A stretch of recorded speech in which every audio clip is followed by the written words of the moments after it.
I begin with my pranams to Sri Ramakrishna and namaste to all of you. As you know, this is a series of lessons based on the tales and parables of Sri Ramakrishna.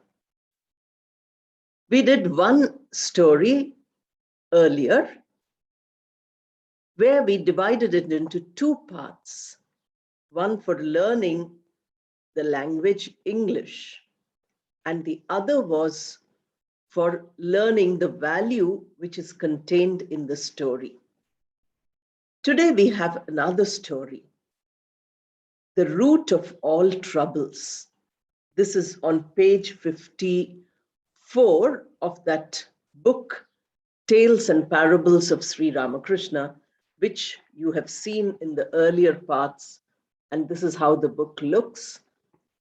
I'm sure all of you who are watching these regularly must have a copy of the book, either a hard copy or a soft copy, because each of the stories can teach us so much.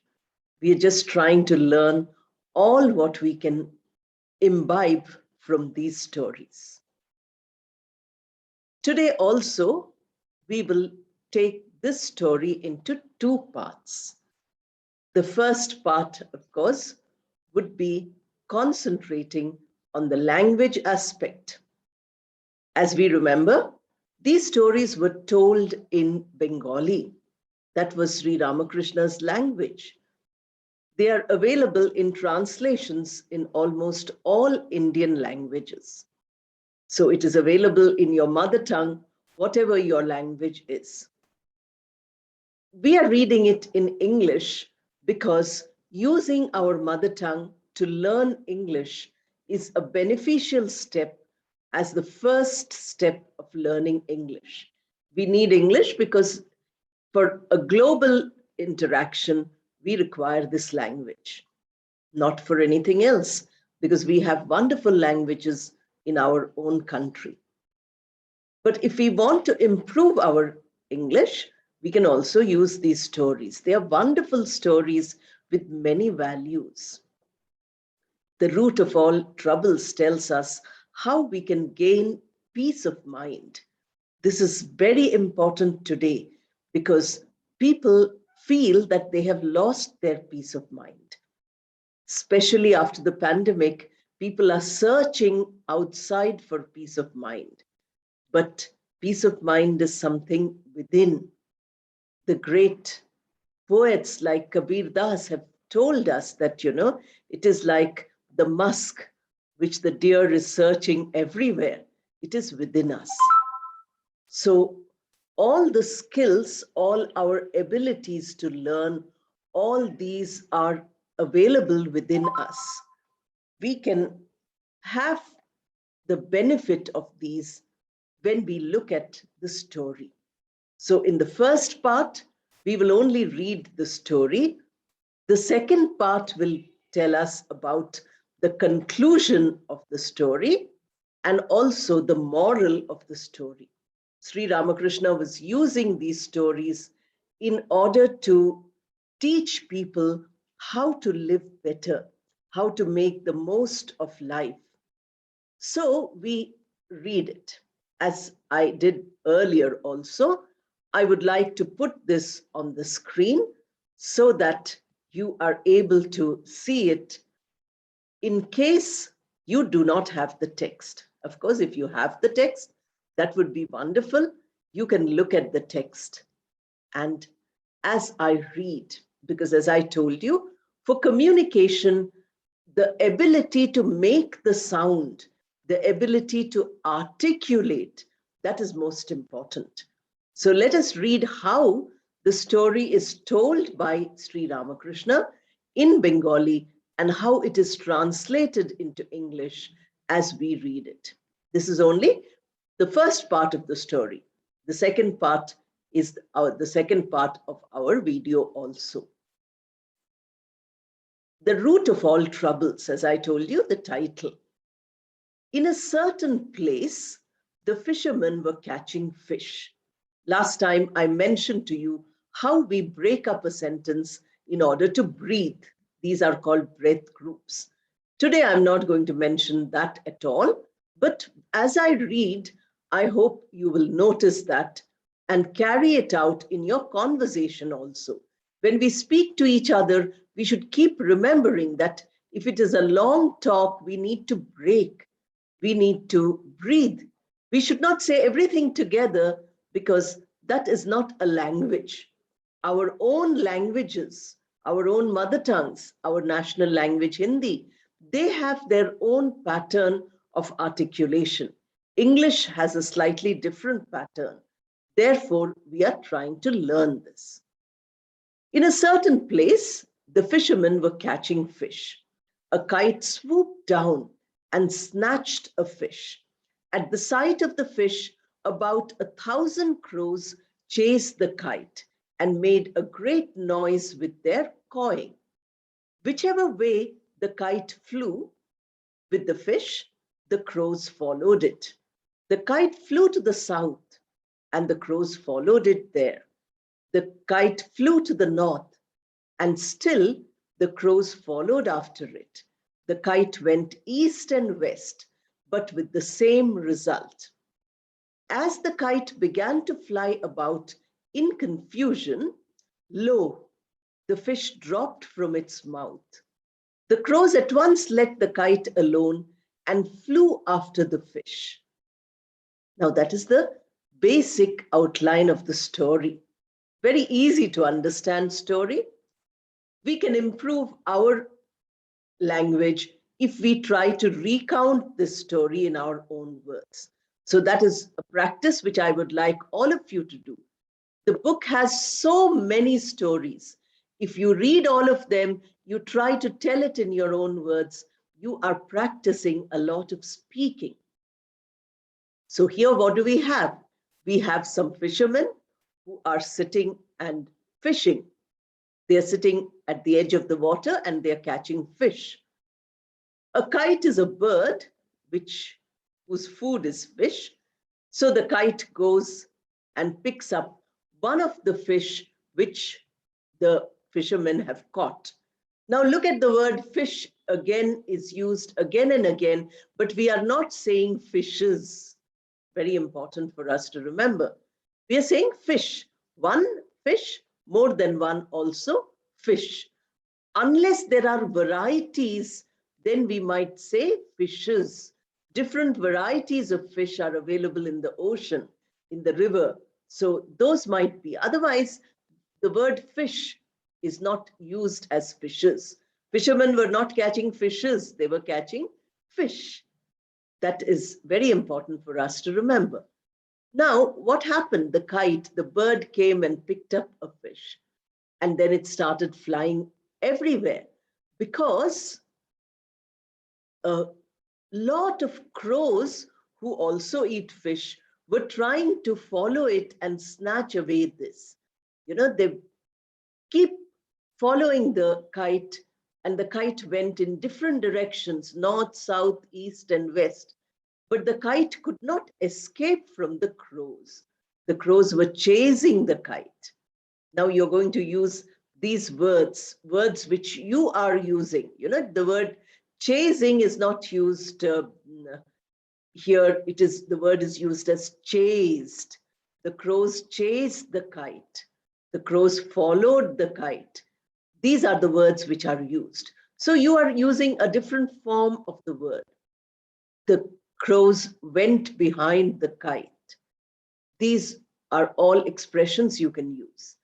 Then we have, suddenly the kite is in confusion. The kite is totally lost. It doesn't know where to sit and how to eat that fish. It has taken the fish for eating, but it is not able to eat because of the crows troubling it. The crows are causing a lot of confusion. So after flying a lot, in its confusion, the kite opens its beak.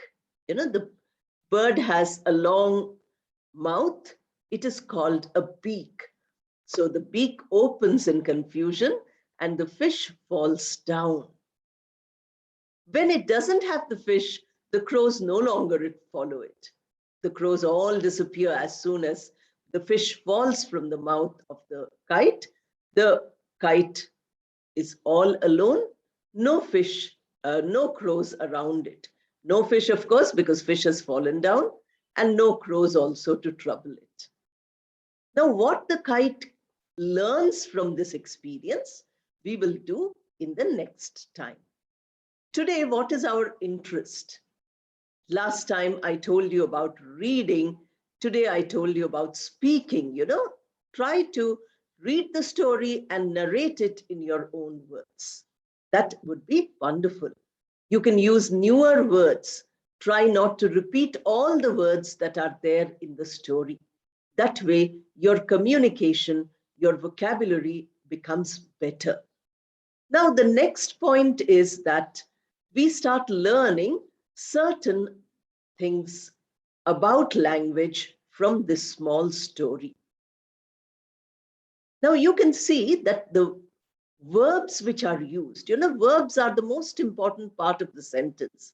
Nouns and verbs, this is all we need to make sentences in any language. So here, let us look at all the verbs. In a certain place, the fishermen were catching.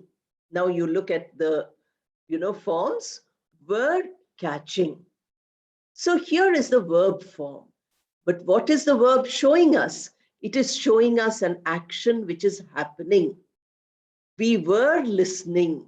We were speaking. We were eating. Like that, if you take all the verbs which you know and put it in this form, you will find an action which was going on in the past. Because this story is being told in the past. So all past forms are used. A past action which is momentary, simple past, and a past action which is continuous, then past continuous. So if you use the word were, or if you use the word was, was is also possible. Because if it was not fishermen, if it was a singular, a fisherman, then it was catching fish. Singular noun will have singular verb. Singular verb form is was. So was catching, no change, because catching is not being used here. It is only being used as a part of was. So was catching, were catching, that is the form of the verb, depending on the noun which it is showing. The action of the verb were catching is related to the noun fishermen. So therefore, we have to remember that it is a plural fishermen, so were catching. If it was fisherman, it would be singular, it would be was catching. Why was catching? Not caught, because caught is the past of catching, because it is not one moment's action. It is not a singular moment action. It is an action which is going on. The fishermen catch one fish, they keep it, then they catch one more fish. The process is going on over a period of time. So were catching. Like that, if you write down a list of 100 verbs, I'm sure you know more than 100 verbs. For every verb, you make a sentence using the form ing, was and were, past tense. You will find that you are learning a lot of grammar. There are many other verbs in this lesson, in this story, and look at the forms of the verbs. The kite swooped. It takes 1 minute. Swoop is to fly down, the fly towards something. So from a top height, the kite is flying down to a lower height, very swiftly, very fast. Then the verb is swoop, not very commonly used. So swooped, past tense, down and snatched the fish. Snatch, again, it takes 1 moment. Flies down, catches the fish and takes it away. Snatch is to take it by force, to take it without the fisherman being aware. We always use this word snatch. If you find in your, crime page of the newspaper, you will find very often this is used, that somebody snatched a purse, Some thief snatched a chain. Somebody snatched this. Somebody snatched that. So we have been using the word snatched. Here it is used for the kite taking the fish away from the fisherman. So you see, both these verbs, the present tense form, if you add ed, it became the past tense. Now look at the other word, chased, third line, somewhere at the end of the line. You find chased. So the verb is chase. You add only a D. So it becomes past tense. Made, the verb is make. You use with D, then you have the past tense. And then, of course, you have flew. Now look at this verb. Unlike all the other verbs which are using the word D, swooped, snatched, chased, etc., they all used ed for past tense. But the verb fly, fly is the present tense, did not say flied. It did not become flied, it became flew. So you can understand that this is a different kind of verb. So the verbs which are ed ending for past tense, you add ed to the present tense to make past tense, and something else called past participle. Such a verb is called a regular verb, regular. Whereas fly, flew, no rule, so it is called irregular. We have a small number of basic verbs which are irregular verbs, because these are the original verbs in the language. They are also called strong verbs. Strong because they have one form. Whereas these regular verbs, any verb you create in the language, that new verb becomes a regular verb. For instance, you have televise, to show on television. This was not there when the language was forming in the early, 500-600 years back. So today the verb televise becomes a regular verb, televised. We don't have any other form of the verb. Similarly, you have followed. Followed also is a strong verb. Then you have, went. The present tense is go. So you can easily guess that go and went, irregular verb. It is not go and goed. The form is not goed, it is went. So irregular. Like that, you can divide the verbs regular, irregular. Look at the present tense, look at the past tense. You will get a lot of benefit if you know the verbs properly. Look at the next sentence. The kite began. Begin, present tense. Began, past tense. So can you guess now? Is it regular or irregular? There is no ed. So it is an irregular verb. Irregular verbs, we have come across so many. Fly, flew. Then go, went. Then begin, began. Again, we come to the next line, which says dropped. Now you can see ed. So we have dropped, which is a regular verb. Drop, dropped. And then, of course,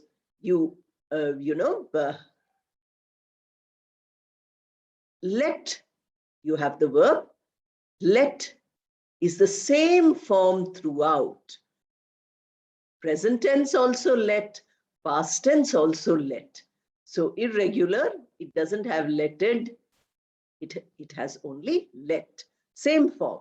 Unlike fly, flew, unlike go, went, you have, the form as let, the same form, let. Then you have flew once more. So the same verb. You can see began to fly, to fly.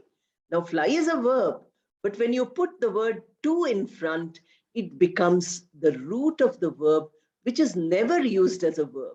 It is always used as a noun. It can be used as an adjective also, but never as a verb.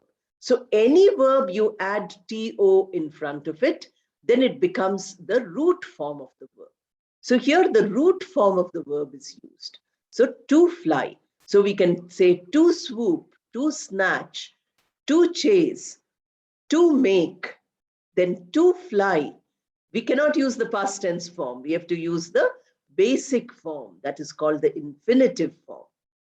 Then to fly we have, to follow, then to go, then you have to drop and to let. I'm sure to let all of you have heard, because whenever a house is to be given for rent, they write house to let. To let is here being used as not as a verb, but as the root form of the verb let. Let is renting. So to rent a house, we say to let. This is what we have used. Now, when you start looking at the language which you know, and you start looking at the language in the story, you learn so much. Today, I just tried to tell you a little bit about the verbs. So now what is it that we need to do here? We need to look at the verbs which are used in the story and try to use them in sentences of our own. Suppose you take, there are only very few verbs here, just about 6 or 7 verbs maybe. These verbs, if you can make 10 sentences with each of these verbs in different contexts, a big eagle comes to our terrace in the morning. So you say, the eagle swooped when it saw a dead ant. So dead ant was lying on the road. The eagle swooped. So I'm using a totally different sentence, but I'm learning vocabulary. That is, by practicing these verbs, we get good vocabulary. We also get a good practice of grammar. Then snatched. I gave you so many sentences with snatched. The purse was snatched when the man was walking on the road. We can say after a cricket match that victory was snatched from the champions. The champions did not win. So victory was snatched. We are using the word in different contexts. If you can practice, at least 10 different ways of using the same verb. Chased, the dogs chased a person who was running away. The hunter chased the animal. A lion or a tiger chased a deer because it needed some food. So we can say the police chased the culprits. So we can use chased in so many different forms. Similarly, you have a word flew. Use the word flew. I saw many birds which flew over my house today. In this way, you can go on using, the aeroplane flew over in this direction in the morning. You can use them. Then followed, all the followers followed their leader. We followed the ideas given by Sri Ramakrishna. So in this way, we are using the verbs which are used in the story, but we are also using it in different contexts so that tomorrow they become a part of our mind. They come to our mind when we are using the language. And these words tell us how to improve. The best way to improve is story. That is why Sri Ramakrishna tells so many stories. When you hear his conversations, these are conversations only for a few years. So we can imagine how often and how many stories he must have heard. He himself tells us that when I was a child, holy people used to come to my village, Kamarpukur, and they would tell many stories.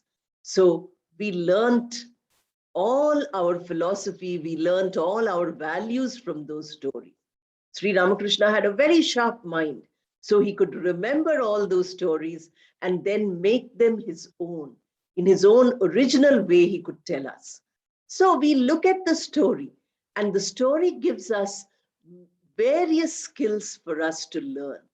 And one of the skills, of course, is language. That is why it's wonderful that we are using a translation, an English translation of the story.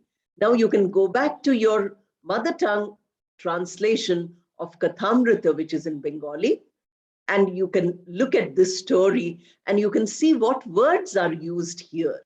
So you cannot understand any word here. You look at the mother tongue word. Then you say, oh, this is what it means. In this way, you go on using went. You say that the students went to school. The students went for an examination. The candidate went for an interview. And so on. You can go on making sentences with went. Then we also have to make sentences with, began and let. If we make many sentences with these verbs in the past tense, we would have learned the past tense. Now you see that, sometimes the past tense is also the continuous tense, as I told you, progressive, some continuous action is going on. So were catching. Similarly, you can say were snatching or was snatching, were swooping or was swooping, then were chasing and was chasing. Then you have, were making, making, was making. Then, were flying, was flying. You take each verb, use was or were in front, and at the back, you use the ing form of the verb, which is derived from its present tense form. That is, the present tense form is the basic form of the verb. So we don't say fluing, we don't say venting, we say going, we say flying. Letting, of course, we say. And letting, we have to remember spelling also. It is L-E-T, but when you add ing, you have to add another T. So we say L-E-T-T-I-N-G. By doing this activity, by taking a book, or your computer and working out these examples, you will be able to improve slowly. Many people want quick, instant language. That is not possible. We have to work hard. We have to look at the language carefully and learn it slowly. And the only way to learn it is by practicing it yourself. If I practice all these things, I learn. But nothing happens to your benefit. Therefore, with this idea, I will stop sharing this and see, we have studied only a part of the story.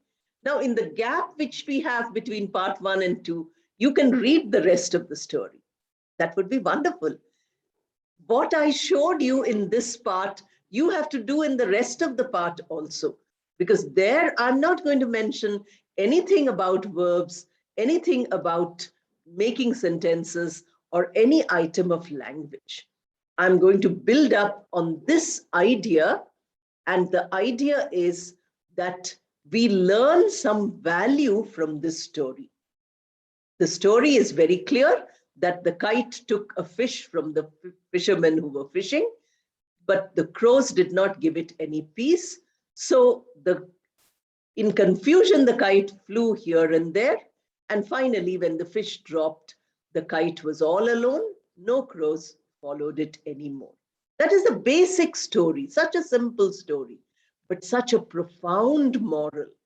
And that moral we will learn in the next part.